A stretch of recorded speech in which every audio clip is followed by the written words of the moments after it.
This is a wonderful day the Lord has made for us. We delighted in and celebrated it as well. We're gonna be well treated in an amazing way. Those who came in here and believing we go back having faith in Christ. Those who came here expecting healing gonna be healed. This is a good day the Lord has made. For a family that has been looking for descendants for a long period of time. Today to be a day of a testimony for that family. The word says, shout louder, you barren woman. Shout louder, you barren woman. For rejected children are many than those who have husbands. There is a song to be sang here for the barren women who are in these premises. There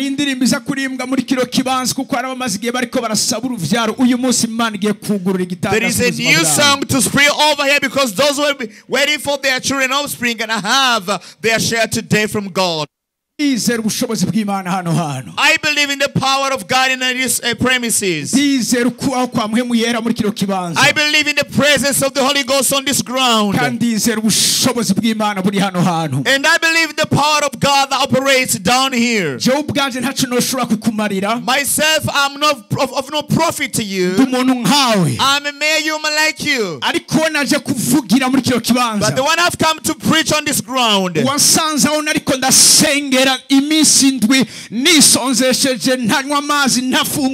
want to find me praying, fasting for 7 days, dry fasting. Tell me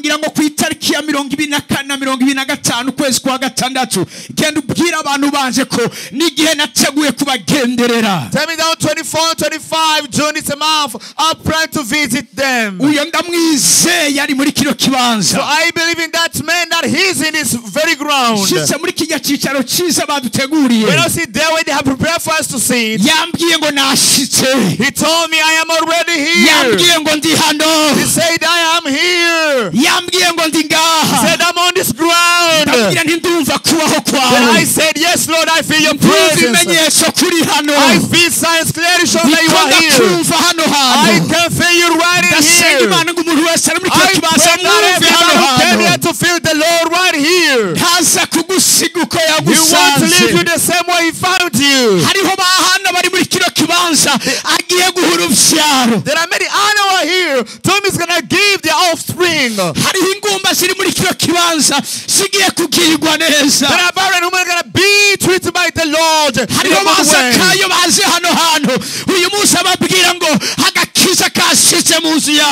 There's Zacchaeus who are here to be treated by the Lord, saying the salvation of God has come in your household.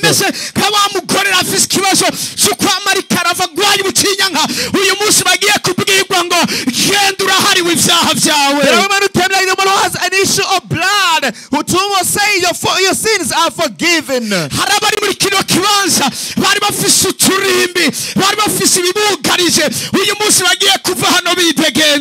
are those who are here having limitations and boundaries but going to be set free as they live from this ground.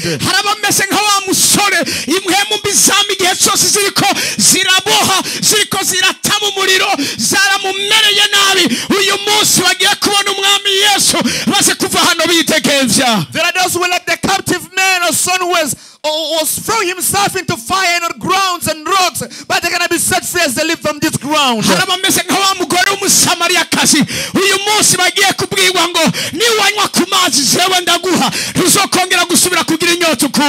There are those who like the Samaritan woman who were told, if you drink from my water, you won't be fat anymore. They're special, but that God is going to meet today. They request to raise your hand, say, God, please meet me today. Don't let me the same way you find me, oh God. As you visit others, please don't pass by me, God. Just raise the prayer right now where you were. I believe in your mercies, oh God. I believe in your grace. I believe in your mercies. I believe your grace. It's going to be working for us in this ground. There are senators of God who came today, and you guys will pay your visits as well. Each and everyone who came on this ground, that is what God has spoken with us. I've never seen what God has promised vanishing at all.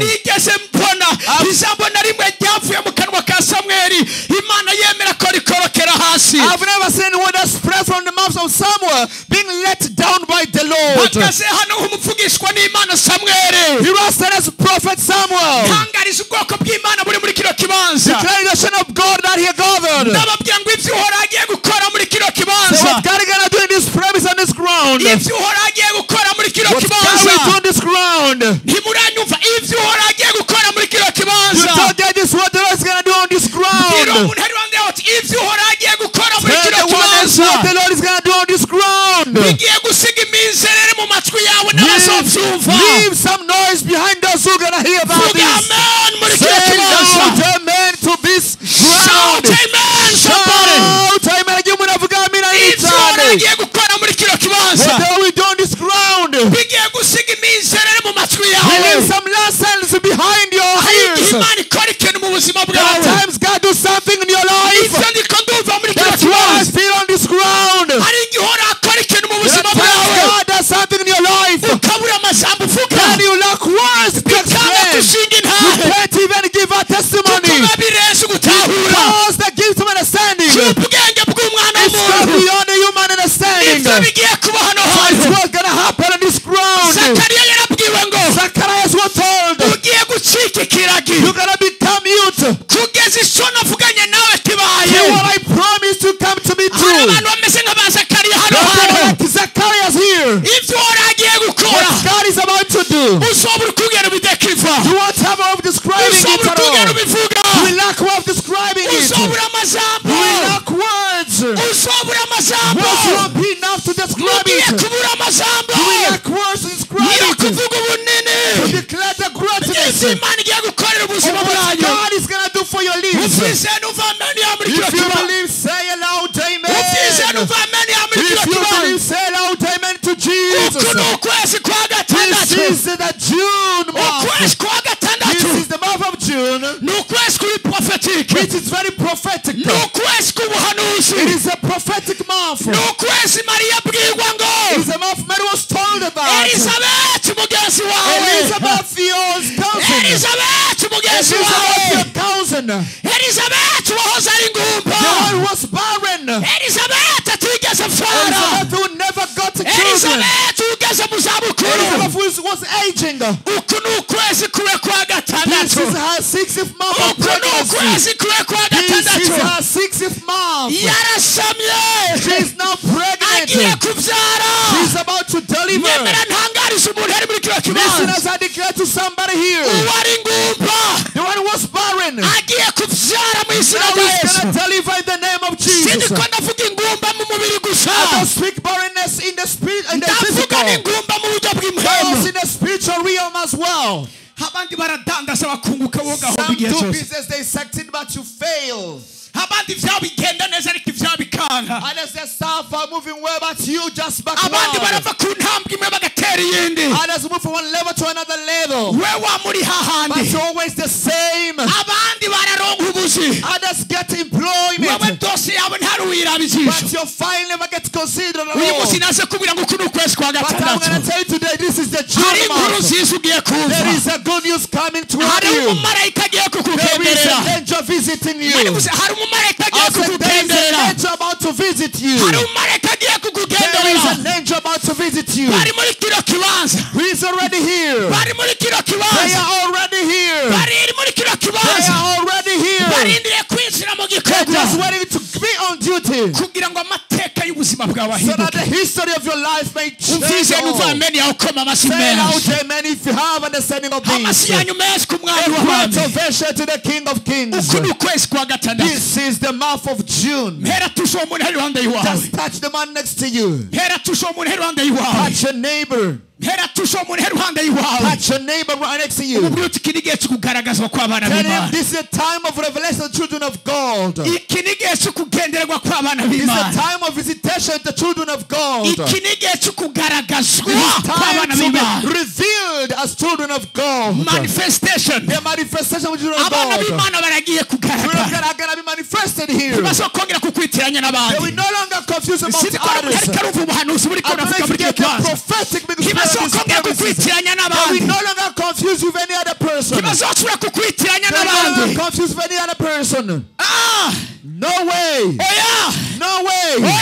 Not all. Even if God is going to be so good to you. I feel somebody came here with a dumb or left ear. Get ready to receive your miracle as I'm speaking. There is an open ear right now as I'm speaking. Miracles are happening already here. There is something blasting in your ear. And you want to go the same way you came in. I told you I'm not prophet to you. But the one I sent for here. The one who brought me forth here. The one who sent me to this crusade. He is already had to do it by myself. By himself, signs and wonders. The Bible says, so they went out. They preached in all the city. Preaching all the city. The Lord was with them. The Lord walked with them. The Lord served with them. He is with us to walk by our side. Intercessors are praying. The Lord is with us. The Lord is going to be with us. Those who came from God, God is going to be wanted to forgive. Hallelujah. Hallelujah. Hallelujah. Amen. Hallelujah. Amen. The Lord was with them working. The Lord was with them working. He brought forth testimonies by his signs, wonders, and the miracles. He was backing the word of God. After this word of God, I'm yes, Peter. Those were listening from him. Those were listening from him. The Holy Ghost came to them. The Holy Ghost came to the one listening from the servant of God. The Holy Ghost, when he comes, he heals, delivers, he convinces. You understand that you have to receive Jesus Christ. You sure know you need to be saved. You sure know that's your time to be visited by God. Tell your neighbor once again, this is your time of visitation of the Lord. Give a great ovation to Jesus.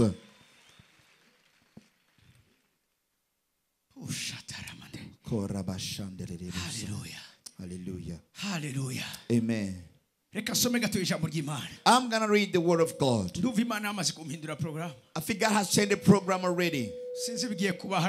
I don't know what's going to happen here. But I'm shivering here where I am. When I feel the sign of shaking, it's because there is what's beyond understanding of the human being.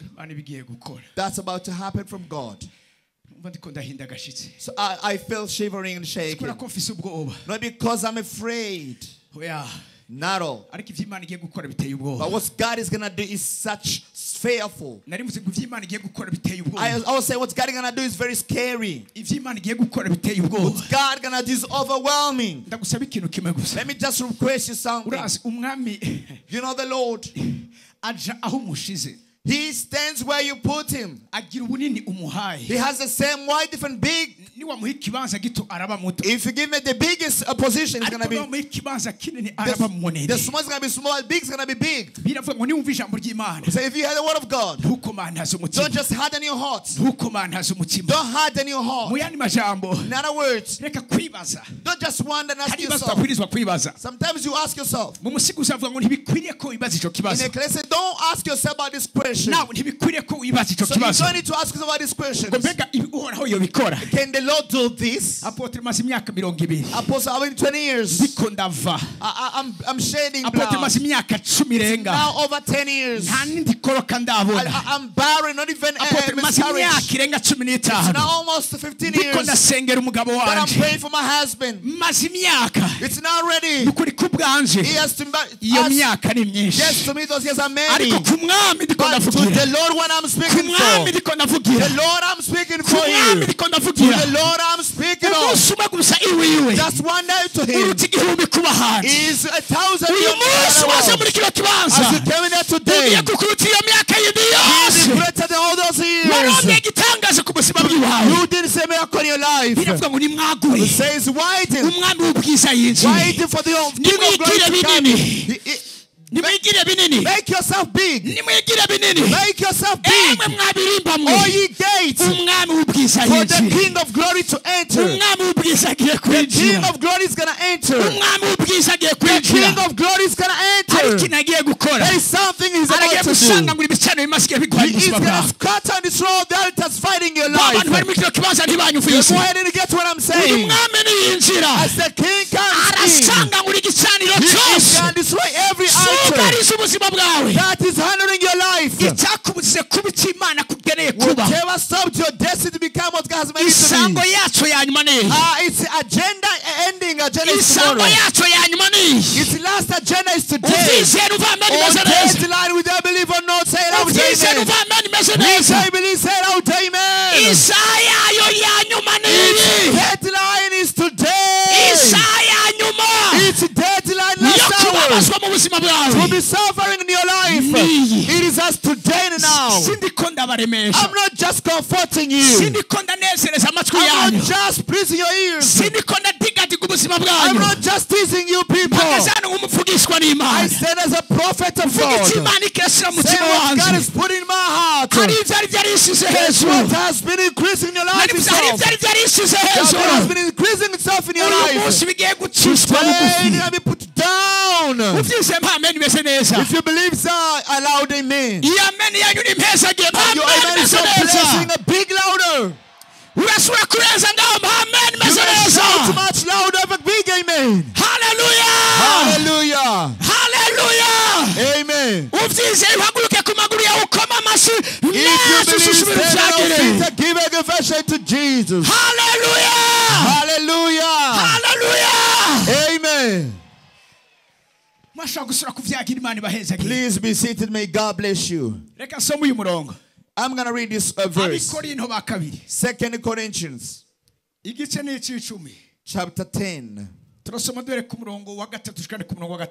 from verse 3 up to 6.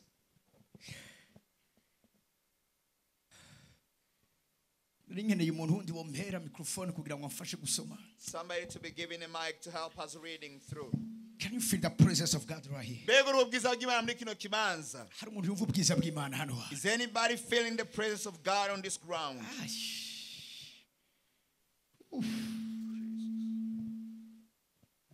2 Corinthians chapter 10 verse 3 up to 6. Kadusome mu Kirundi mu izina rya Yesu Kristo. Abikorino ba kabiri 10 tukatavuga ngo naho turi no mubiri ntitugwana mu buryo bw'umubiri. Aravuze ngo naho turi no mubiri. Even though we are carnal, naho turi no mubiri. Nubwo turi no mubiri.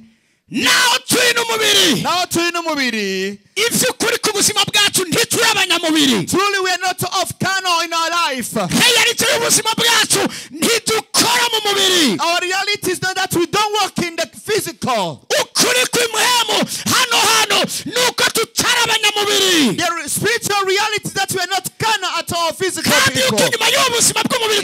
After this life of physical we see, there is another life. There is another position. There is another position. There are other works happening therein. Even though we are physical people, but we don't fight in the physical. Yes, umurongo wa gatanu. Kuko ibigwanishwa by'intambara yacu atari byo mu buryo bw'umubiri. Ibigwanishwa by'intambara yacu atari ibyo mu buryo bw'umubiri. Ibigwanishwa by'intambara yacu. Ibigwanishwa by'intambara yacu atari ibyo mu buryo bw'umubiri. Translate. Ibigwanishwa by'intambara yacu.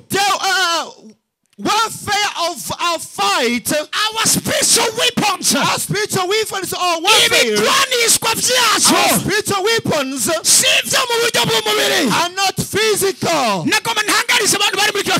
want to understand those who are here.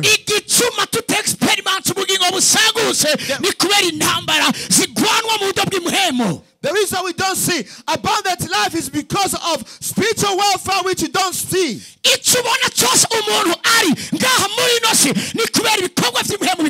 Whatever you see somebody is on earth is because of spiritual realm activities happening against him. The other words, the unseen is greater than what we can see. Paul wrote the Corinthians saying, the kind of things are just for the trick of the eyesight. The seen one are for a short time. What we can see is for a short time. It's just by passing. It's just by passing. I'm going to tell somebody here that Jesus you see with your physical eyes. It's just for a short time in your body. It has a deadline. It has a short time. And it is just passing by. Say just passing by. It's just passing by. Today it's going to pass by you. I'm saying it's going to pass by you today. Big amen louder. There are seen ones. The visible things. The things we can see, visible ones. Leave the kanyagato. They just flash, but they are for a short time. But the invisible, the invisible is for a long time and eternity. It's for eternity. Hallelujah. Hallelujah. Hallelujah. Hallelujah. The power of God who can receive our physical eyes. It's for eternal life.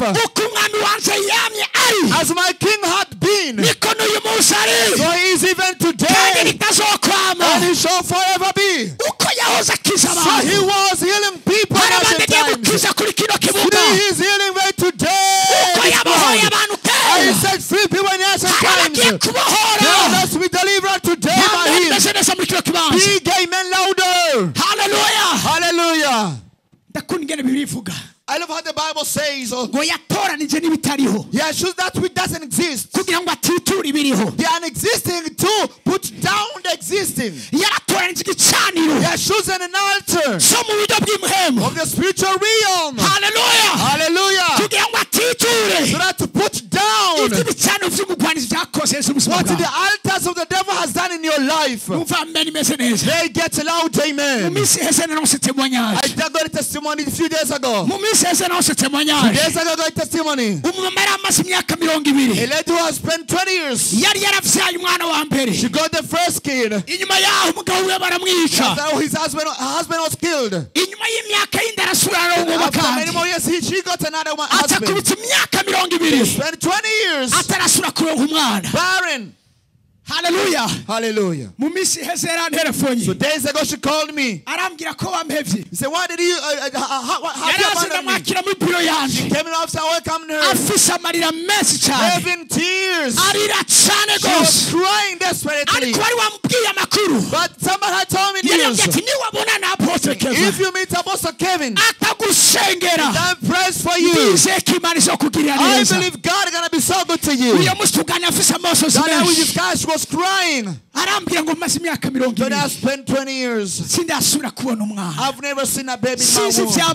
I don't know what's happened against me. That I told her, the Lord I serve, the Lord I serve, He's going to put children in your womb. He's going to put children in your womb. Just after days, she looked after me. She asked, what did you abandon me? I was taking my work. I was taking my activities. She said, come that I give you a testimony. Things has been okay now. It has been fulfilled now. What has been fulfilled now? It has been accomplished. It has been accomplished. I'm now pregnant. Wow. Whoa. I said, I'm going to come to visit you. When I visited her, she was like on 6th or 5th month. She couldn't even move from what she was sitting. She was just in balcony. They had to pull her for her to stand on her feet. Ask her, are you well? She said, yes, I'm good, Apostle. I said, give me your testimony. She said, now I'm pregnant. The God you have spoken to. Your God has seen the tears I shed in your office. She told me, Apostle, when I didn't tell you, I just have one baby. I have twins. I'm going to have twins. Hallelujah. Hallelujah. Our God answers. Our God is on duty. Our God heals.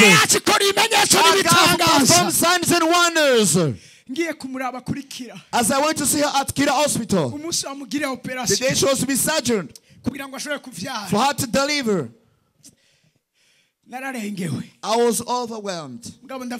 But I said, the altar done off of this woman, I must see its jujus being over. He has told me to go and see her children. But after she got the baby, I came. You're the only one they give permission to allow you to come in to see the children. As I was observing those twins, it was like I'm the one who delivered. I couldn't even pray. Tears was just being shed. Shedding my eyes. I want to tell somebody here, there are tears of joy you're going to witness. There are tears of joy you're going to witness. Joyful tears, they're going to be overwhelming you about what God is going to do about your life. That woman was not barren. She had got the first kid. But what opposed her to get another kid? Just to take 20 years. There are altars of the enemy. There are altars of the enemy. There are altars fighting against our life. That's what I have come to fight against today. They get loud, amen. Those who know I'm a warfare man. When I do something, then I don't see any fighting that. It's not peaceful at all. I'm not used to that. I'm not used to that. Hallelujah. Hallelujah. Hallelujah. So God told me to announce in this era. Let me tell the church of today. It's not because God has delayed our promises and covenants. The promise we have in the country are not delayed by the Lord at all. You lead up church here standing, the promise you have in your church are not delayed by the Lord at all. There are times we fight against those spirits. That's what Paul said, even though we are physical, but our warfare, our weapons are not physical, but are spiritual ones. Chosen by God, so that they uproot the limitations. We can uproot the limitations. Jesus said, whatever Father didn't see, whatever seed the Father didn't sow. Here I speak again about Burundi. Whatever seed the Lord didn't sow, sow. Igiti cyose kitatse Whatever tree the Lord didn't sow kiragiye kuranduka. will be uprooted. Kiragiye Must kuranduka. be uprooted. Igiti cyose cy'umuryango Whatever tree wawe against your family, kitatewe n'Uhoraho. which was sown by the Lord, Muriko murarya ivyamwa bibishe vyaco. you are enjoying the bad fruit of that tree. Ivyamwa vy'umururazi. Those bitter fruits, Ivyamwa vy'umururazi. fruits of bitterness, Ivyamwa bibateragurira. fruits that cause you crying, Ivyamwa bibatera gukora fruits amosozi. that cause you shedding tears, Ivyamwa bibatera kwitotomba. fruit that cause you to gospel against Ivyamwa God, bibatera kwama muriko muricuza. fruits that cause you to be always regretting, Ivyamwa bamwe hano hantu fruits even some here, bishaka no kubahungisha igihugu. what make you run away from the country. Haleluya. Hallelujah. Ico giti sico mu buryo bw'umubiri. That tree is not a physical tree. Uri kurya ivyamwa vyaco You ngaha. are eating its fruit here. No muri Canada uzorya ivyamwa Even vyaco. in Canada, you can eat those fruit as No well. muri Amerika uzorya Even ivyamwa in vyaco. America, you can eat those fruit as well. No muri Cuba uzorya ivyamwa Even in vyaco. Cuba, you can eat its fruit. No muri Europe uzorya ivyamwa Even in vyaco. Europe, you can eat from its fruit. Ariko ico giti But that tree, nyemera kiranduka uyu munsi. allow me to uproot Nyemera today. kiranduka uyu Allow munsi. me to uproot today. Imana niyakwagura. God has waiting for your life. Ntikikwikurikize. It won't follow you at all. Ntikigendera inyuma Don't yawe. try to go behind you Haleluya. or follow you. Hallelujah. Igiti cyose kitatewe Whatever n'Uhoraho. tree the Lord didn't sow, Hari ibiti umugwanizi yateye. there are trees the enemy has sown. Mu yandi majambo. In other words, Mw'isi y'umuhemu. in the spiritual Mu realm, mvugo y'umuhemu. in the spiritual speaking, Igiti Yesu yariko aravuga. the tree Christ was speaking about Ibicaniro are vy'umugwanizi. the altars of the enemy, N'ibikorwa vy'umugwanizi. the works of the enemy. Ariko yaravuze ikintu gikomeye. But he said something Ariko ngo great. biragiye kuranduka. He said they're going to be Uyu uprooted. munsi uvuga ngo biragiye Today kuranduka. they're going to be rooted. Say louder. Icyakubuza gushika kure. Without stopping you to move further. Farawo yavuga ngo genda ntushike kure. Pharaoh say go but don't go far. Biragiye kuranduka. They're going to be uprooted. Farawo aragiye guceceka. Pharaoh going to be pitched down. Aragiye kubona uri kurarenga He's imbibe. going to see you crossing the borders and Aragiye kubona uri limitations. kurashika kure. He's going to see you jumping far Uvuzemo away. amen ye. Say loud amen. Haleluya. Hallelujah. Ikitatewe cyose n'Uhoraho. Whatever the Lord didn't sow. Reka mabwire kino kintu. Listen to this. Iki gihe si igihe cyo kurira. This is not time to cry.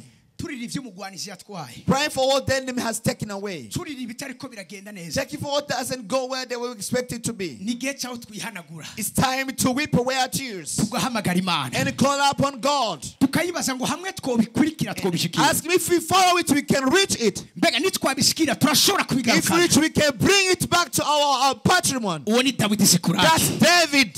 Icyo nico nkereye muri kino kibanza. That's what I need in this ground.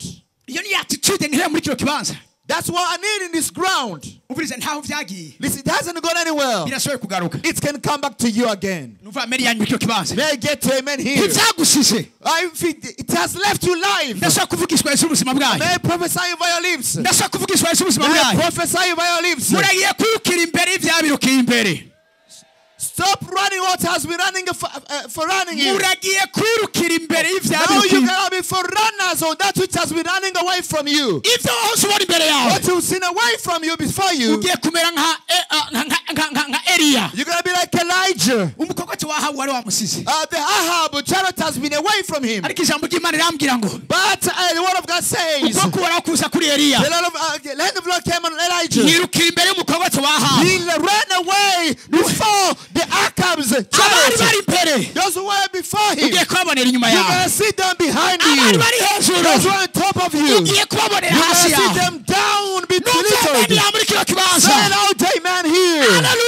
Hallelujah. Hallelujah. Hari igihe Imana ibiguha buke buke. There are times Igihe Imana ibiguhera God rimwe. gives you small, but there are times they come faster hastening. Ndiko ndabona abantu Imana iye kubihera rimwe. As if God going to give them in a whole package. Iyo iki gicaniro gikubiswe hasi. When the altar falls down, Imana iguhera rimwe. God gives you whole Nico package. gituma ari ngoma bwirwa ngo turi kuririmbe. That's why the Bible says, shout loud and Ingumbi sing. igiye kubyara The ndwi. fire we give 7. Amen meze neza. Give a loud amen. Amen meze Give neza. a loud amen. Hana amaze kubyara Samuel. After Hannah got Samuel, Ijambo ry'Imana rirambwira the ngo word of God told me, agenda mu ngoro she y'Imana. went to the temple of God Agiye kumuraba. to see him No kumuha impuzu. and to give him clothes. Ariko ahura na But she Eli. met Eli. Ahura na Eli. Eli. met Eli. Maze ngo Eli aramuhesha. Then Eli blessed her. Ijambo ry'Imana rambwira ngo The Bible says Hana yegegwa imbere. Hannah was moving farther. Hana yegegwa She imbere. moved a bit farther. Hari abantu bagiye kwegegwa They imbere are muri not kino going to move kibanza. farther in their lives. Haguruka kanya gato tubikore Just mu stand buryo and prophetic. do prophetic way. Ngo Hana yegegwa Make imbere. yourself what Hannah did. Shakutera inama kimwe imbere. Now make yourself forward. Ahari hano hashira izina ry'iwawe. Put your name where there is honor. Kevesi w'Imana yegegwa Do imbere. yourself forward. Pastor Mabise yegegwa Do imbere. yourself forward. Hallelujah. Hallelujah. Hallelujah. Hallelujah. Subira wikore yegegwa Do it imbere. again. Make yourself forward. Yegegwa imbere. Make yourself forward. Ugiye kwegegwa imbere. You're gonna self Ugiye forward. kwegegwa imbere. You're gonna self Ugiye forward. kwegegwa imbere. You're gonna self Ugiye forward. kwegegwa imbere. You're gonna self forward. Mu gikorwa cy'Imana ukora. In the work of God you do. Ugiye kwegegwa You're imbere. gonna self Muri forward. business In yawe. your businesses. Ugiye kwegegwa You're gonna imbere. self forward. Kariyeri yawe. Your career. Ugiye kwegegwa imbere. You're gonna move forward. Hana yegegwa imbere. Hannah moved forward. Yegegwa imbere turaho. Move forward. Yegegwa imbere gato. Step forward. Intambwe imwe gusa sinavuze. One more. Subira inyuma kandi. Just backward a little bit. Subira inyuma kandi. Backward a little bit. Subira inyuma kandi. Backward. Hari ikindi kintu tugomba dukore. There are something gonna do else. Abahimbaye Imana. Those who please the Lord. Abahimbaye Imana. Those who please the Lord. Ibaha umuvuduko. He gives them a Ibaha pace. umuvuduko. He gives them a pace. Ibaha speed. He gives them speed and Ibaha grace. kunyaruka. He gives them Hari speed. ibicano bigiye gusanga ngo The hano altars hantu. we cross Bigiye here. gutuma abana It's b'Imana gonna cause the people of God banyaruka. moving back. Kare wegewe imbere bukebuke. Just you went a bit farther. Ariko umwanda ashaka usimbe. But now I want you to jump faster. Nashaka usimbe. I want you to jump in a speed. Just make a speed. Paya zokatesha. Hallelujah. Hallelujah. Uviriza. Listen. Nimba wabuze aho usimbira. If you don't have a space to jump to, Mga muri iriya tibine birasa kugorana. and Ariko bari it's things, ngaha. by those who are here, Tuterura iyo ntebe. just pick those chairs Usimbe. and stand Hamwe forward ucisubiza aho wari and wicaye. put it where you were seated. Uku niko Elisa yabwiye So Ahabu. Elijah told Ahab, Yaramubwiye ngo told him, fata umuheto wawe. put your arrow, Ugura idirisha. open the window, Rasa. shoot, Rasa. shoot, Rasa. shoot. Atarasa gatatu. Then he shoot 3 times. Kubita kandi Told hasi. him, even put it down. Akubita hasi He put gatatu. it down 3 times. Aravuga ati kubera ko ukubise hasi Why gatatu. just put them 3 times? Ugiye kunesha abansi bawe gatatu You're gusa. gonna be victorious 3 times. Ariko ibikora kane gatanu if you did it gatandatu 5, indwi 6, umunani 7, icyenda 8, cumi 10, 10, mirongo ibiri 15, mirongo itatu 20, ijana 30, 100. uko niko bonesheje That's abansi how bawe. you conquer your enemies. Hallelujah. Hallelujah. Ndabona wayiteruye. You picked your chair Simba already. imbere yawe rero Okay, make gatoya. yourself forward. Uti ndagiye kwegerwa imbere. I'm gonna step forward. Ndagiye kwegerwa I'm gonna step imbere. forward. Mu izina rya Yesu In the Kristo. name of Jesus. Amashyi menshi ku mwami Give a w'abami. great ovation to King Subiza of intebe yawe hasi Kings. wicare Put down gato. your chair and sit in a bit. Hama tubanda. And then we move further. Hari umuntu yamaze gufatisha ikirere. Did somebody got the realm of this atmosphere right now? Hari umuntu yamaze gucakira ikirere. Have you ever cy'abantu. craved the atmosphere that is working here? Hari umuntu yamaze gutangura kwakira Did iby'ijuru. anybody see Biriko byateshaje muri what kino kibanza. heaven is downloading here? Ukuja imbere kwa kugiye kubonekera abantu You're bose. stepping for what is going to be revealed to everybody around Ukuja you. imbere kwa kugiye kubonekera You're abantu stepping bose. for what to be revealed to everybody around you. Uwari umunyantege agiye kugira inkomezi nk'iza Those Dawidi. who are less going to be strong as David. Uwari ameze nka Dawidi agiye kumera Those who are like nk'Imana. David are going to be like God. Niko umuvugishwa n'Imana yavuze. That's how the prophet said. Paulo yandikira Timoteyo aramubwira ngo ukuja imbere kwawe. Paul wrote to Timothy, say, you're moving forward. Ukuja imbere kwawe. You're stepping forward. Ukuja imbere Your kwawe. success, your progress Kugiye kubonekera abantu bose. will be revealed to everybody. Imana yambwiye ndiko ndasengera kino God gikorwa. told me praying for this crusade. Irambwira ngo He told me uzobabwire ko n'ibihe byo kugaragazwa n'ijuru. these are times manifested by heaven.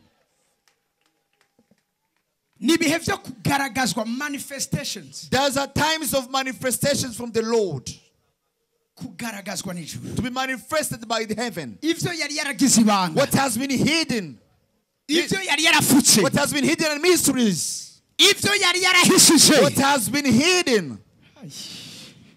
Ntabarazi mu Bisirayeli ko Dawidi hari umuhizi w'inkomezi. Not only that, David in Israel was a courageous, brave hero.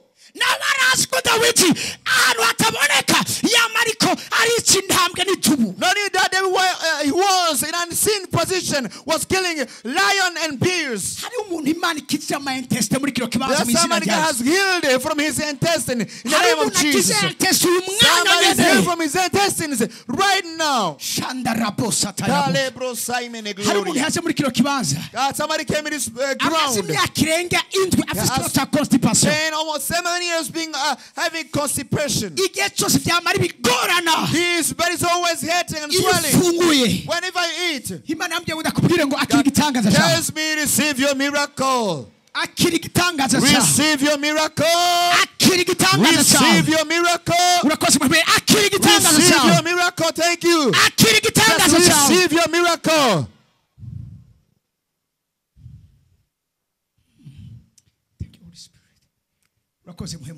Thank you, Holy Ghost. Thank you, Holy Ghost. Children of God have been manifested here. What God has been doing with you in the hiding places. You pray for the sick and they are healed. But no one knows about that. That's your time, your season for manifestation. People we know that God has put the healing gift in your life. If you believe, give a loud amen and give an ovation to Jesus. Those who are like David, I will be they'll be taken from the bushes and forests. They'll be taken from the hiding place where they were hiding. Once God is preparing in the hidden places, there are times God uses your life for something. People wonder, where have you been? Where is this one from? That's what they're going to be asking around. That's what be the main question being asked around. Where this one had been. Did we have this grace of God in our family? Did we have a grace in the church such as this one? Hallelujah. Did we have a faithful employee in a company such as this one? Season of manifestation. Seasons of manifestation. Seasons of manifestation. I see your seasons of manifestations. It's your season for manifestation. Hallelujah. Hallelujah. Hallelujah. Hallelujah. Let me read the last words we pray to God. Hallelujah. Hallelujah. We can read verse 5 and verse 6. Dushingura imari nigishizwe hejuru cyose kihashiriwe kugwanya ukumenya Imana. Repeat once again. Dushingura imari. Ngongwiki. Dushingura imari. Ngongwiki. Dushingura imari. Ngongwiki. Dushingura imari. Abari ngaha ngongwiki. Those who are what? Dushingura imari. Ngongwiki. Tell your neighbor, uplift all kind of arguments about the things of God. We cannot put aside all kinds of arguments. What is the arguments? That those who gather together to hate you. Those who gather together to make you try to adverse. Those who have meetings to make you weary and tired. Those who are not happy with your success. Those who are not happy that you reach into your destiny. They are not happy with the word of prophet God has professed in life. Whether they agree or not, there is no negotiation today. There is no negotiation today. No talks are from them that we need. Those who want you to sit and discuss about this. Do not accept. Don't accept. Hallelujah. Hallelujah. They agree in peace. They will be used by the military orders.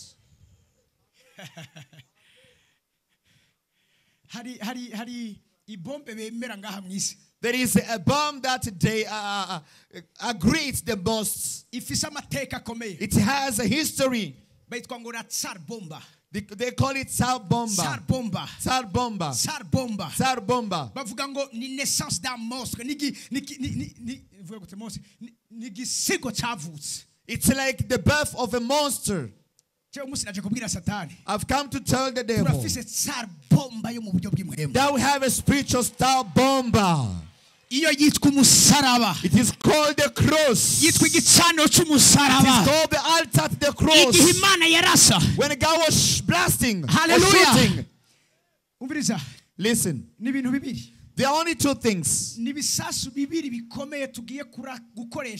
are two main weapons, heavy weapons that we're going to use here. That's what I was told. Somebody who came in here who just have anemia.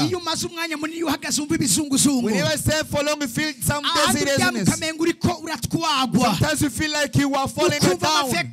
You feel some dizziness. God tells me He has healed that person right away. Receive your miracle in the name of Jesus Christ. I told you the Holy Ghost told me He's here. He is here and He's on duty. There are two blasting weapons that God is going to use in this crusade. The first is for today. The other one before tomorrow. That's what the meaning of the cross. The first blasting bomb. It's Tsar Bomba Yambere. We call it love.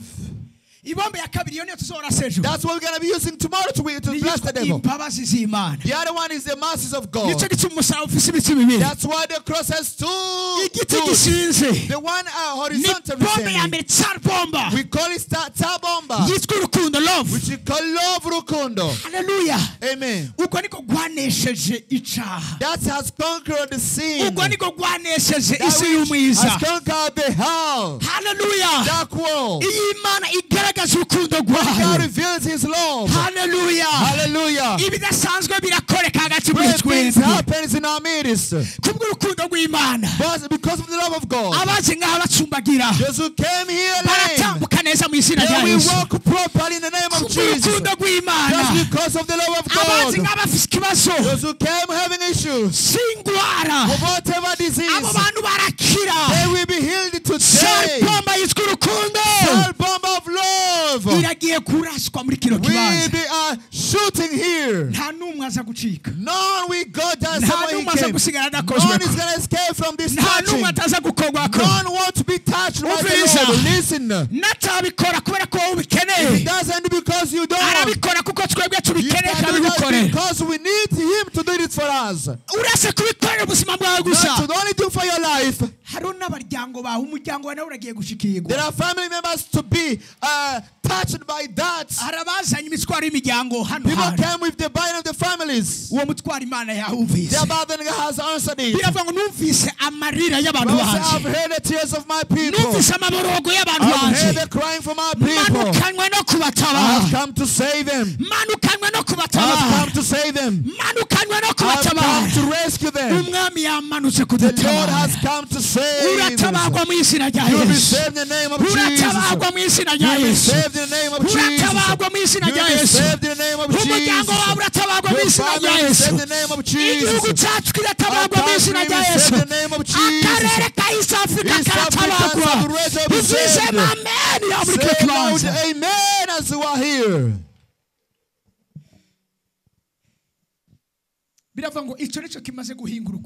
Bible says this which has revealed the love of God. For us to be fearless. Wherever love is prevailing, there is no fear. Those who were taken by fear, that you want to get married, you want to get children, you want to finish your studies, you want to get employed, that is going to kill you. In the name of Jesus Christ the Nazarene. In the name of Jesus Christ the Nazarene. In the name of Jesus Christ the Nazarene. In the name of Jesus Christ the Nazarene. All that fear be taken away in the name of Jesus Christ. Hallelujah. Hallelujah. Reka mvuge programu ya nyuma niyo tugiye kurangirizako. Let me say the last program which we're going to finish with. Hallelujah. Hallelujah. Ni ku murongo wa 6. It's on 60th verse. Kandi twiteguye guhana ubutumwa kandi twiteguye guhana ubutumva bwose. Subiramo kandi. Kandi twiteguye guhana ubutumva bwose. Subiramo kandi. Kandi twiteguye guhana ubutumva bwose. Subiramo kandi. Kandi twiteguye guhana ubutumva bwose. Turiteguye guhana. We're ready to chasten. Turiteguye guhana. We're ready to chasten. Turiteguye guhana. We are ready to chasten. Ndabikaza by'abantu biteguye guhana. Let me see the hands of those who are ready to chasten. Ubutumva bw'indwara zose. Every ubutumva bwa cancer. An obedience of disease and cancer. Ubutumva bw'ubumuga. Disobedience of ubutumva bwa stroke. tribalness or stroke. Ubutumva bw'indwara yari yose. Disobedience of any disease. Ubutumva bw'ubukene. Disobedience of poverty. Abantu biteguye guhana muri Let me see how many are ready to chasten. Tugiye guhana. We're gonna punish. Tugiye guhana. We're gonna chasten. Tugiye guhana. We're gonna chasten. Tugiye guhana. We're gonna punish. Haguruka ku maguru yawe tugiye Stand on guhana. your feet. We're gonna punish. Ubutumva bwose. Every disobedience. Satani yarabaye muhura kigongwe kuri wewe. The devil has been merciless about your life. Satani yarabaye ruhura kigongwe kuri He wewe. has been merciless about your life. Iki ni gihe cyacu ni tu yacu ko tuba it's ruhura kigongwe kuri Our wewe. right to be merciless against the devil. Ndacyafise abantu b'Imana muri kino The kibazo Holy bumva ameni Spirit of yabo. God who can say loud amen. Tugiye guhana. We're gonna chasten. Bamaze imyaka myinshi bakuroga. They have spent many years bewitching Ibi you. n'abarozi barabizi. Even sorcerers knows about this. Musi numwe nzokwigera ngira ikigongwe ku muntu witwa umurozi. There is no single day I'm gonna be a mercy person against a witch doctor. Nzogira imbabazi ku munyabyaha. I'll be merciful to a sinner. Ariko sizogira imbabazi ku murozi. But I won't have any mercy against a Oya. sorcerer. No Oya. way. No way. Oya. No way. Oya. No way. Hari abantu muri ngaha. The people are here. Abahoze babaroga. Those are bewitching you. Amazu yabo aragiye Their gusha. houses will catch fire.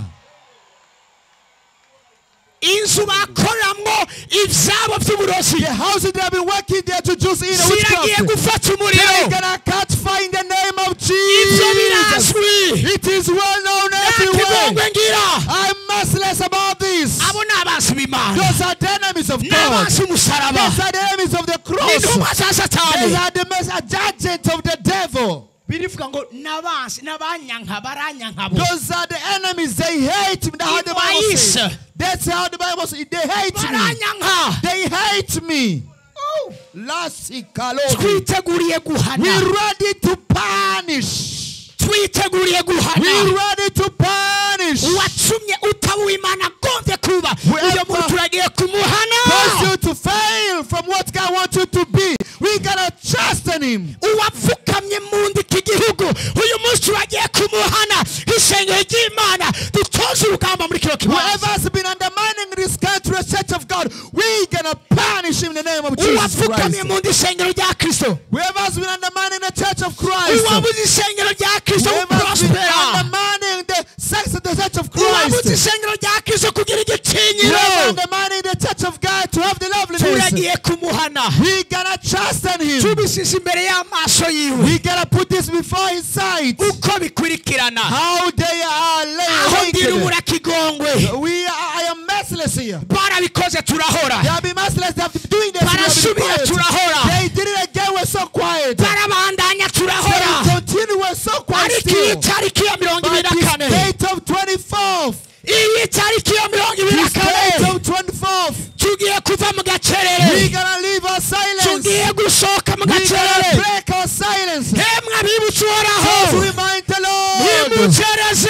Don't be quiet. Abibutse uhoraho. Just remind the Lord. Nimucereze. Don't be Tugiye quiet. gusohoka We gotta mu go gacerere. from our silence Ishengero ry'Imana rikayangane. for God to display His glory, Ubwiza for bw'Imana bugaragare. the glory of God to manifest, and Ubwami bw'Imana bufata ikibanza. the kingdom of God to Muri kino prevail gihugu. in this country. country. This country has a lot of promises from God. This country has promised many things. I thank God has saved us. He has protected and kept us. We're going to be like Simon. Our eyes, we never go down or blended before seeing the salvation of this country. Hallelujah! Hallelujah! Hallelujah! Hallelujah! God, we put away. God, we say goodbye. God, we chase away. We give salute to His servants peacefully. Hallelujah! Hallelujah!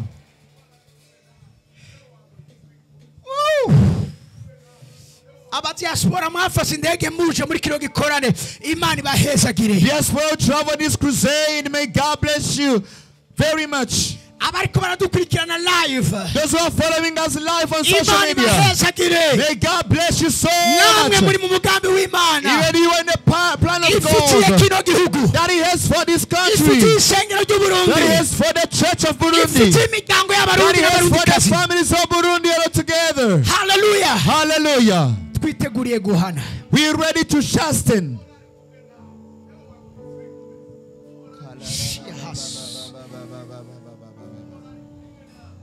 The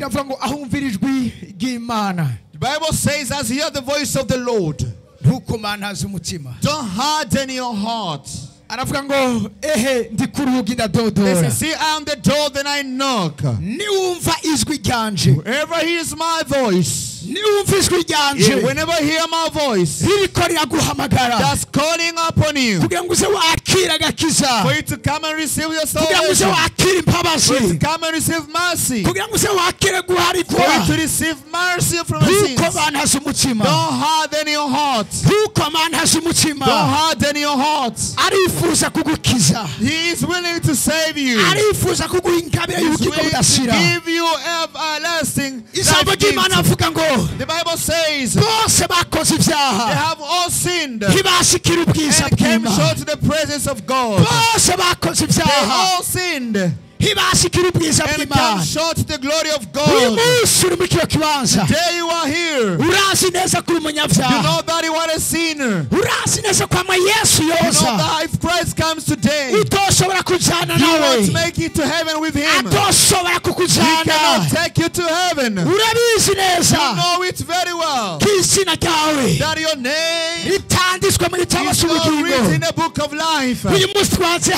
Today we've come to see He's fathering like Moses. We like the prophets. Yes, he told the rich man, told him in the world, they have Moses and the prophets. They don't hear the words. They will be suffered as we were suffering here. But they hear their words. Today they are no longer Moses. There is Apostle Kevin. There is Pastor Pastor Aimable around here. There are bishops here. There are prophets now. If you don't hear their words, nothing will stop from perishing in the lake of flames of fire. But as we have this grace now, the fact that we have the grace now, and hear these words, hear this invitation, and hear this invitation. Don't harden your heart. Don't harden your heart. As you are in this ground, knowing well in your heart that your name is not written in the book of life. I request you to raise your hand as you show up.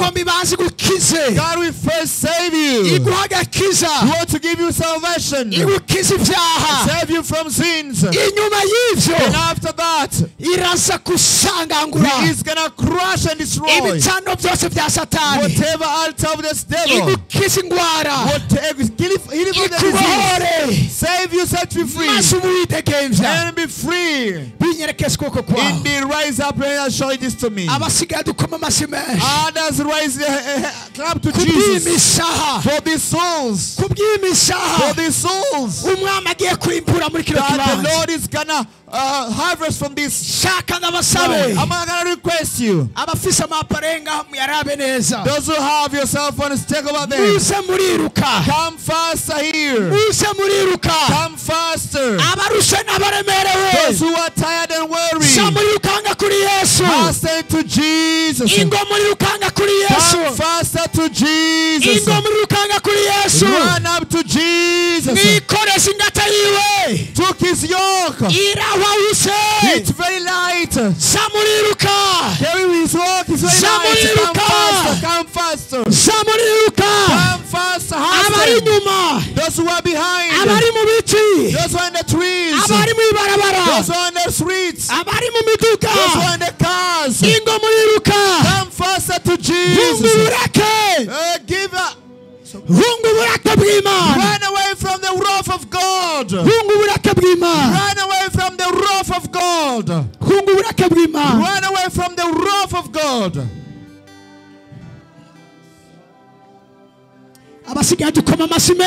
Others give a great ovation to Jesus. They are still on the way coming. Hallelujah. Hallelujah. Heaven is about to harvest now. The nation is born. Come faster to Jesus. Rush out to Jesus. Give them away. Make way for them. Yes, when Christ is here, the power of the one rising is here. They are coming. Come faster. Come faster. Yeah.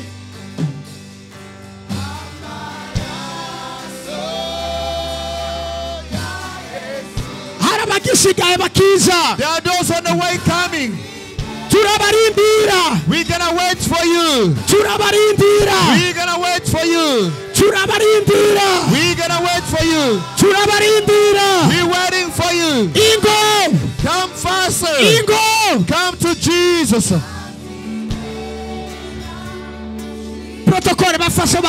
Protocol help on the way to come. Wow. Yes, Jesus. What are times of comfort from the Lord? What season of comfort from the Lord? This is season of acceptance from the Lord. The season of acceptance from the Lord. The season of acceptance from the Lord. Hallelujah. Hallelujah. The season of salvation. Season of being born again. Season to come to Christ. Season of salvation. Come up.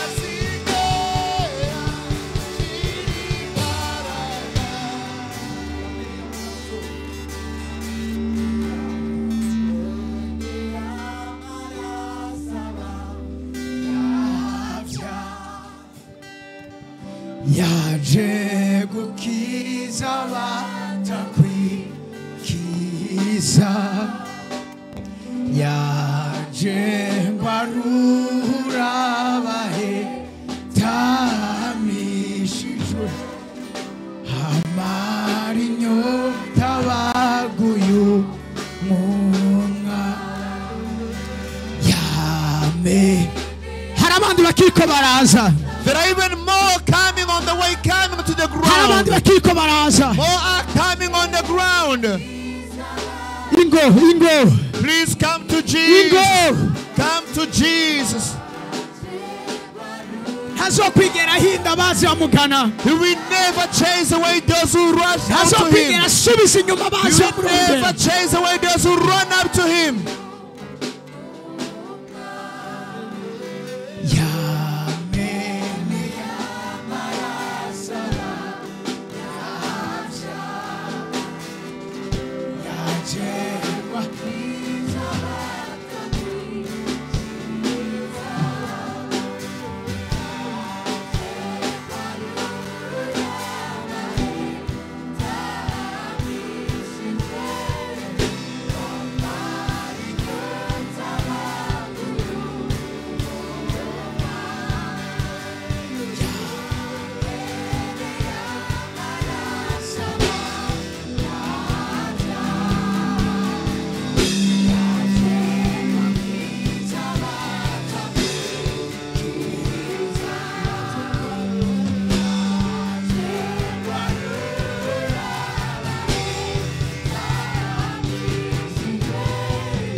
Hallelujah.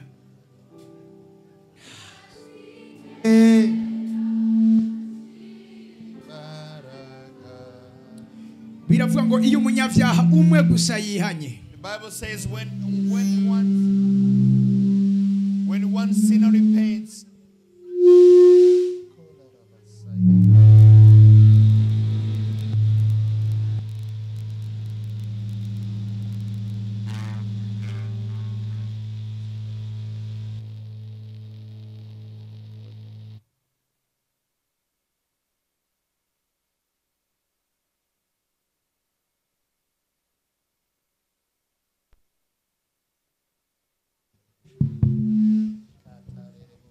Hallelujah. hallelujah.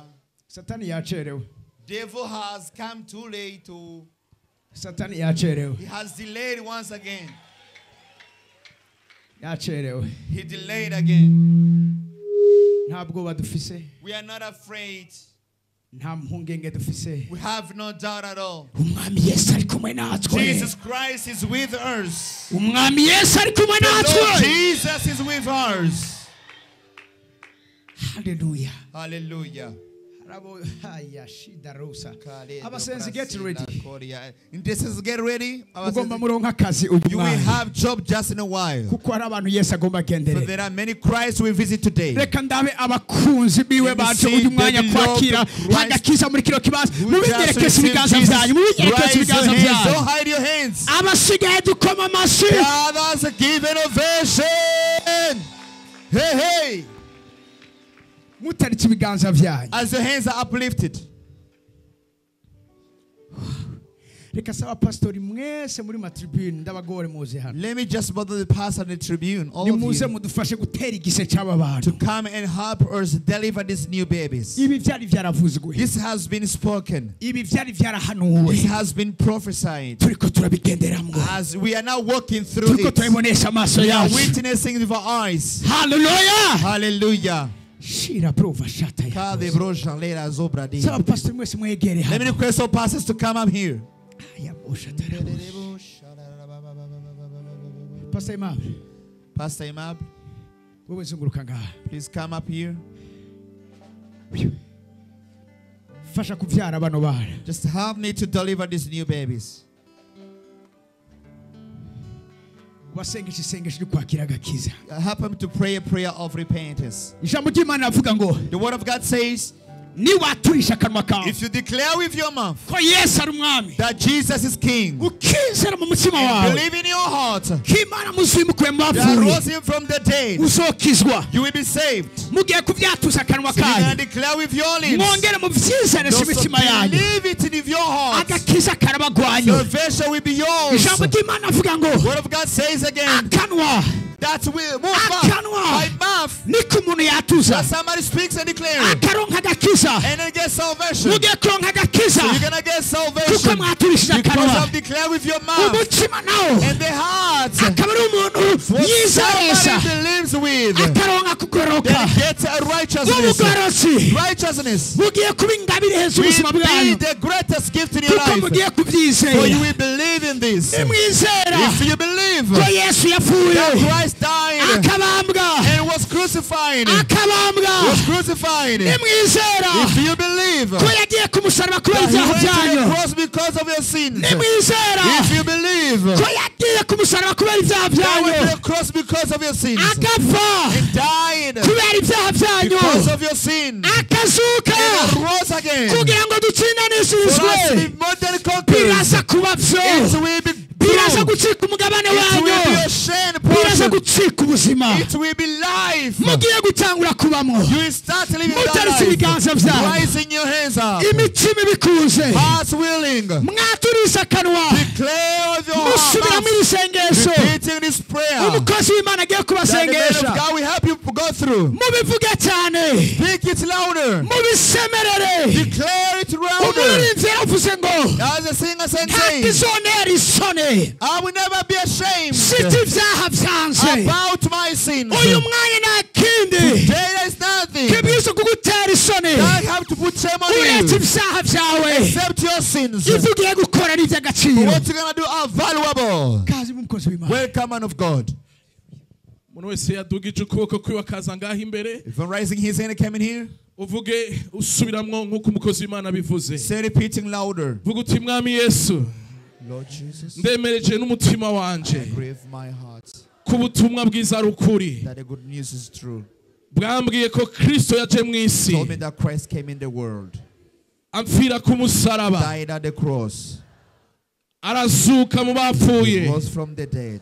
Kugira ngo aminzira. So that he may be the way. Yo kuronka ubugingo budahera. To have eternal life. Nanje uno munsi. So even today myself. Ndavyatuje n'akanwa kanje. I declare with my lips. Yuko ari wowe mwami wenyene. That you are the only king. Utanga gakiza. That gives salvation. Ni wowe nzira yonyene. You are the only way. Inshikana kwa data. That takes us to the Father. Ni wowe nkura kw'ivyaha vyose. You are the one taking away the sins. Ndakwakiriye. I'm receiving you. Mu mutima wanje. My heart. Ngumbere umwami. To be my king. Nzokurikira ubuzima bwanje bwose.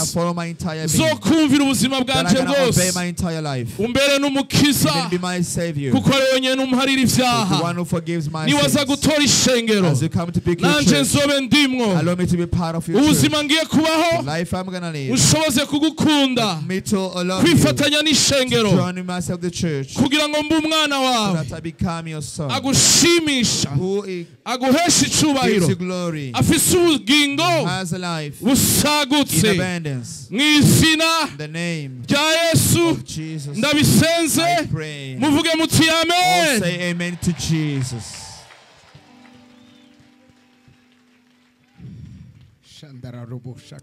Thank you, Jesus.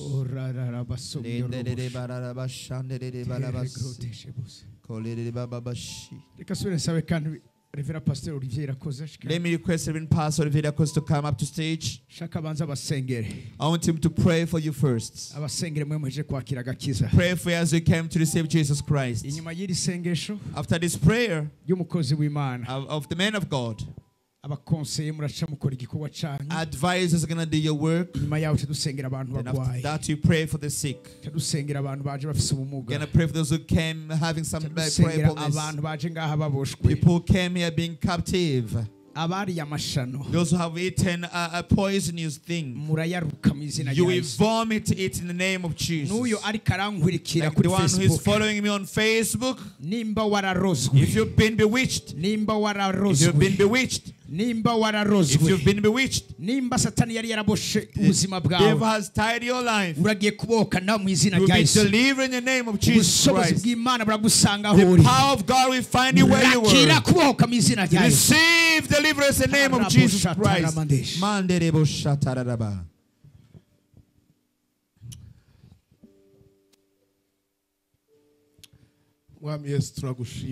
Lord Jesus, we thank you for the great amazing work you've done.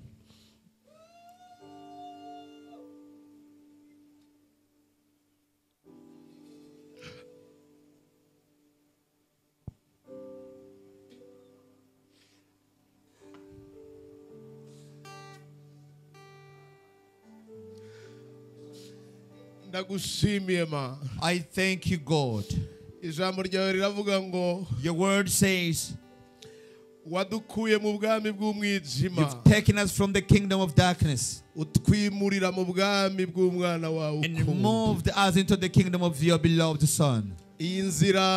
This way that our beloved are now passing through, it's the same way we stepped in through ourselves. The singer sang, saying,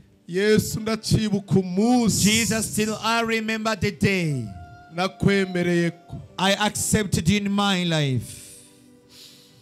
We're so happy alongside with heavens for the amazing work which you have done here. I thank you that your servant has delighted you tonight by bringing to you all these souls, oh God. All this multitude gathered here. There are families which are now saved. Paul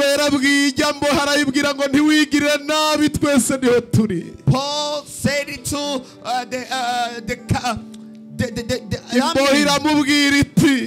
the jail's officer that don't harm yourself, we are already here. Then he asked him as a jail officer, what man he told him, believe. Believe in the Lord who has saved us. You will be saved with all those of your household. All this family is being saved here.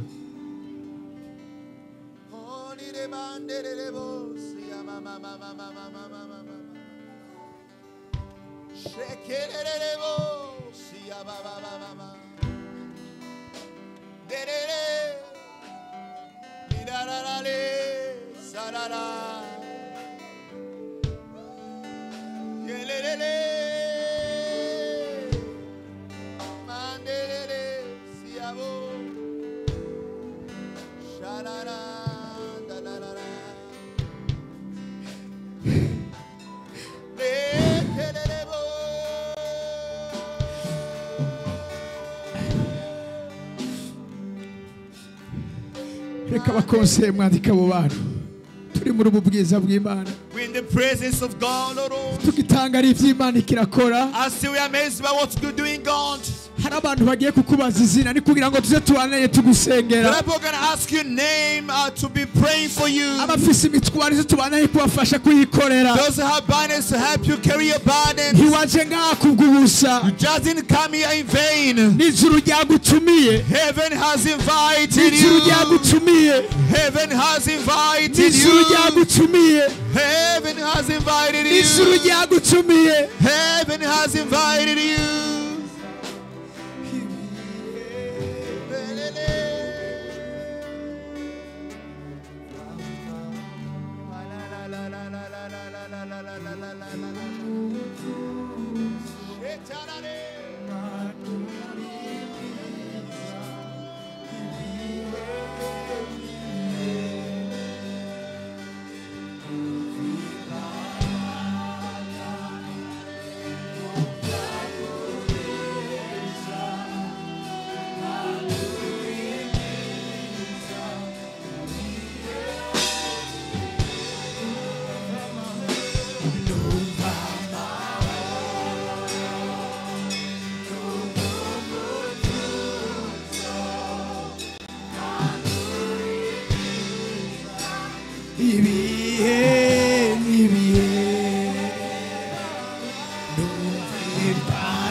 Manuri miza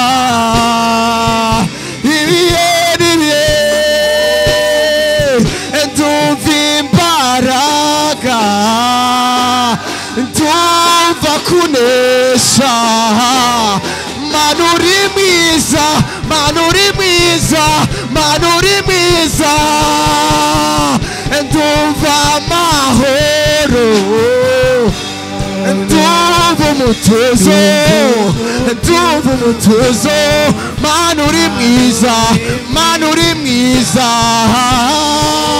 yeah entuva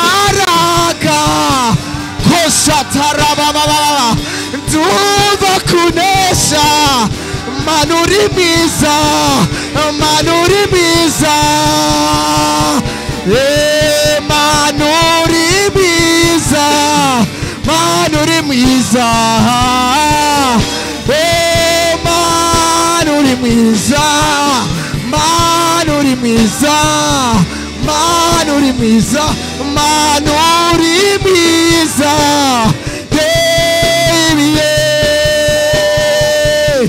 Manurimiza, Ibiye, oh, ndumva amahoro,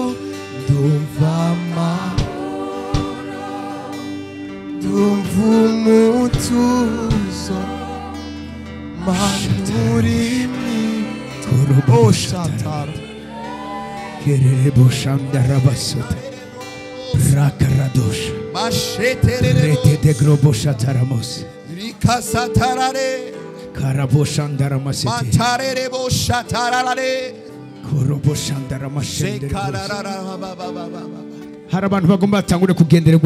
There are people to see the visitation of heaven. We're gonna pray for the sick. You came up here sick. You came here have some weaknesses in your body. People are being delivered right away. People have started being delivered right away. The power of God is working on this mountain. I came to prayer on Wednesday. As I was praying, God opened my eyes. I started seeing fire in abundance just surrounding this ground, burning this field. Then I saw many people, all the people here, none excluded. The power of God, the fire of the Holy Ghost being on each and every one. That's the work that's going to happen here. On the Pentecostal day, I saw the Pentecostal day, the flames of fire, they were divided on their heads. Each and everyone who was there, there are flames of fire. There are flames of fire. All those you see were delivered here now. All those who came captive, he set free by the fire of the Holy Ghost. Let the fire start to move here. People to be baptized by the Holy Ghost. The chains being broken now. The chains be broken now. I'm not gonna pray. A melody of praying. Melody of praying. If you came here sick, put your hand where you are sick. Put your hand where you are sick. If you came having some crutches, right now, have a prophetic act and start working on your feet. Don't think about anything. That is going to be wow. I want faith to be created in you. Faith to be created in you. I'm going to pray. I'm going to pray. I'm going to pray. Even pray alongside with me. And have faith. Have faith. Have faith.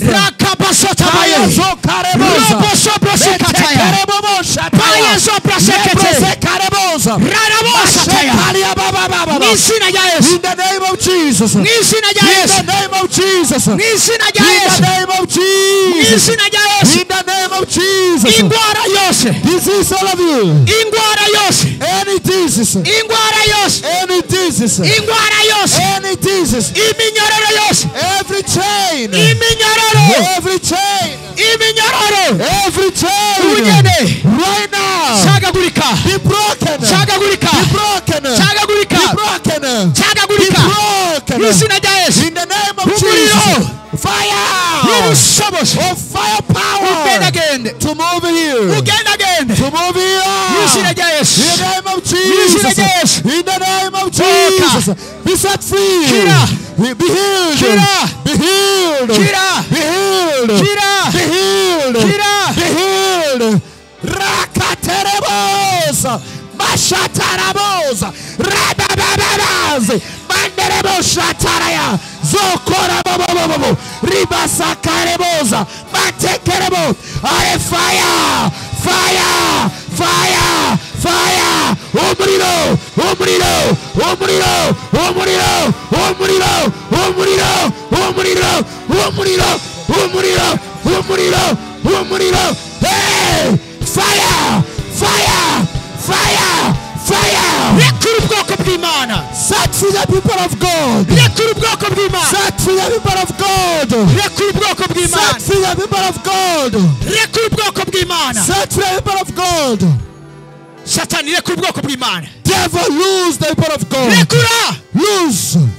Rekura. Lose right away. Ujya muri mutware hariya. Took on the tent. Raba insinga. Take on the tent, don't fear. Fire! Move them out! Get out! Move them out! Get out! Move them out! Get out! Shaya basa. Shaya basaka. Shaya babasa. Come on. Be set free. Be set free. Baka. Be set free. Baka. Be set free. Baka. Be set free. Baka. Be set free. Shaya so. Paso de Brozia. Right now. Right away. Straight forward. Right now.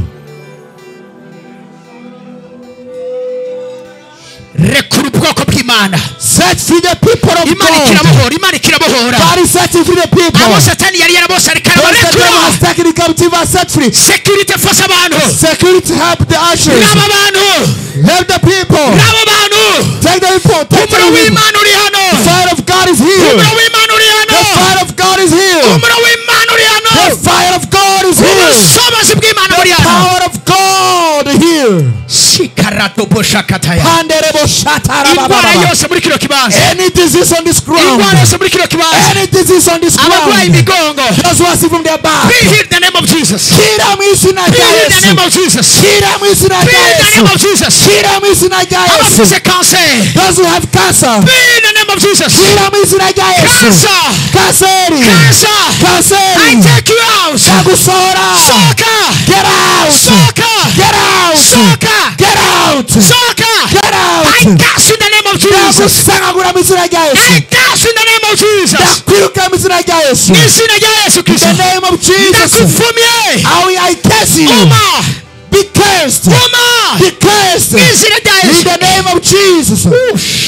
Palo zeda broza kale de brando. Bashatale la zakale de brozia. Shatale de brozi kaimende loza broda. My shatala la de bosh. Lende de bobo. In this realm, the Spirit of the Lord. Those who are captive be delivered. He is sick be healed. The altars of the devil to be crushed, to be destroyed,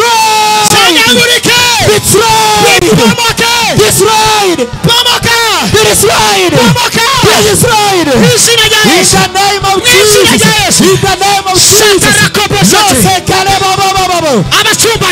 Those who are lame.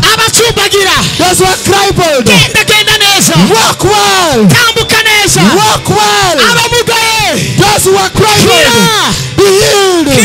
Be healed. Be healed. Be healed. Rabba Sataya. God is doing miracles here. Put your hand on your belly. I'm gonna call upon the fire of the Holy Ghost. I'm gonna call upon the fire of the Holy Ghost, the power. I'm gonna call upon the goodness of God in this ground. I'm gonna call upon the power that raised him from the dead. Just put your hand on your belly. Put your hand on your belly. They feel as if they're having pain in their bellies right now. Some are feeling pains in their bellies. And it's like something's running in their bellies. It's like something's running in their bellies. That snake has sent against you. Be fired in the name of Jesus Christ. Be fired in the name of Jesus. Fire in the name of Jesus. Fire in the name of Jesus.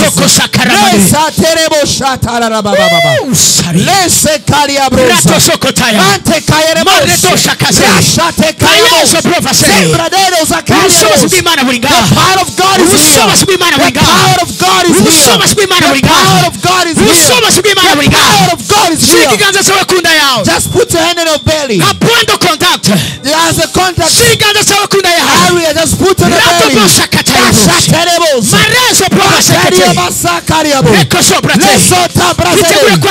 Get ready to see the power of God. Just moving on right now. Get ready to move your power of God. Devil, he's gonna lose. He's gonna lose your life. He wants to have has taken you. Trapped you in sinful nature. He has trapped you in the sin of ignorance. He's gonna let you go free. He's gonna set you free today. That you want to do. You are doing sin because you are tired up. He's gonna let you go. He's gonna set you free. He's gonna set you free. Right now. Right now. Right now. Set her free. Set her free. Set her free. Set her free. Set her free. Set her free. Set her free. Set her free. Set her free.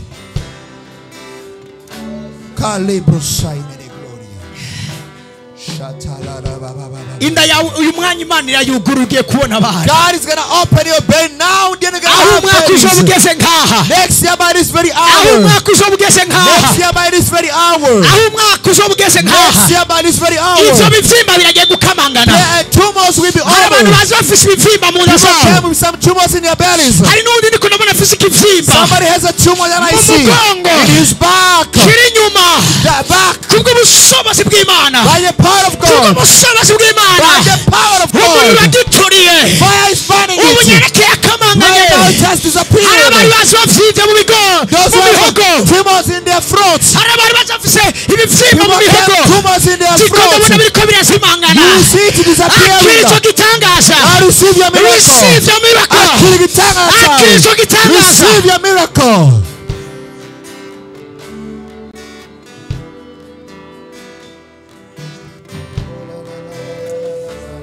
The power of God so strong. I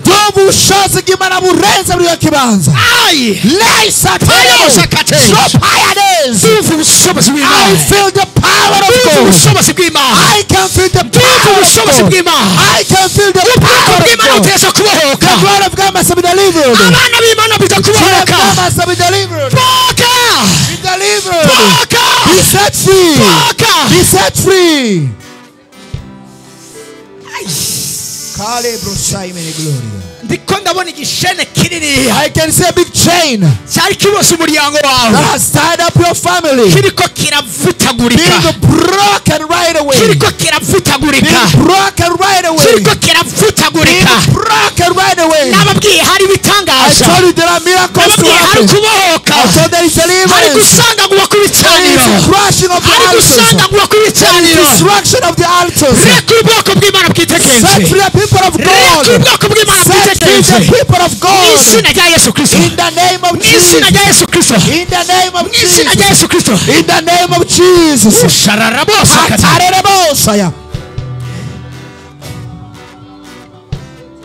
Hallelujah. Hallelujah. Hallelujah. Hallelujah. Let me request a little bit of silence. Imhemu mbi yose iri muri kino kibanza ndayitegetse ivuza induru isohoka mu izina rya Yesu. Every must be there coming to go shout in the name of Jesus. Koma karuru kanyuma mugende mu izina rya Yesu. They shout and go in the name of Jesus. Jesus. Set free the people of God. Whatever you send for you, let it come back to you. Let it come back to you. Back to sender in the name of Jesus.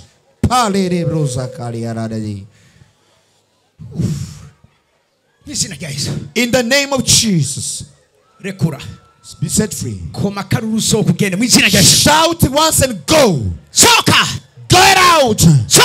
Be cast out. Get out. Be cast out. Get out. Heaven has come to save the people of God. Heaven has come to set free now. None will go back. The same way he came in here. None be left here without being healed.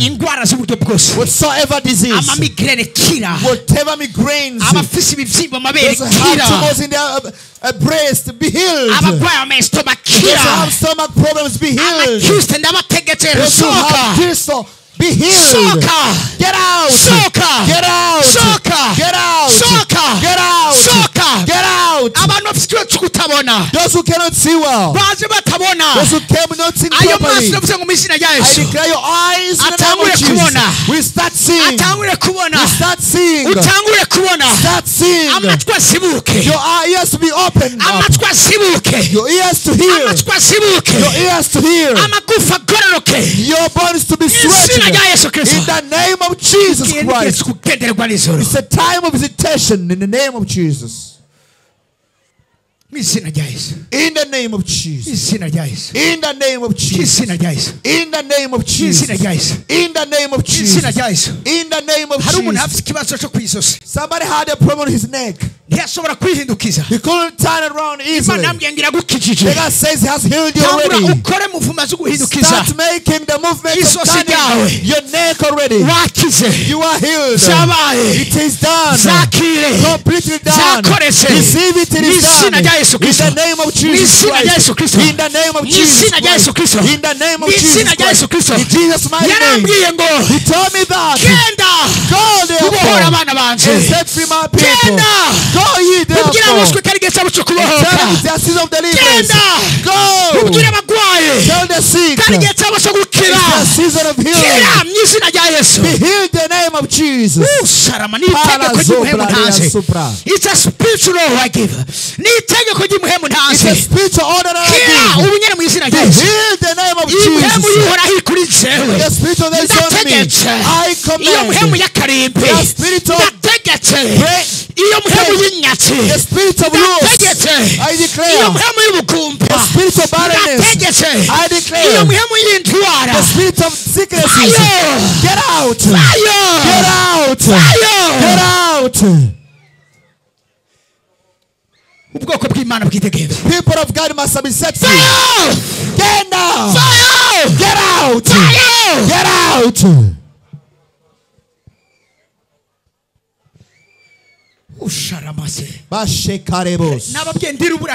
I told you I'm merciless. On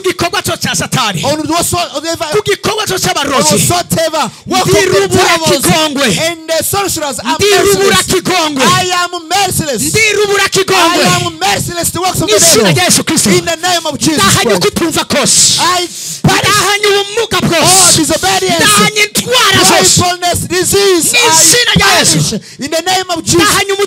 I judge every demon who stops you. I cast you from the sub. There is a great altar named the cross. The cross.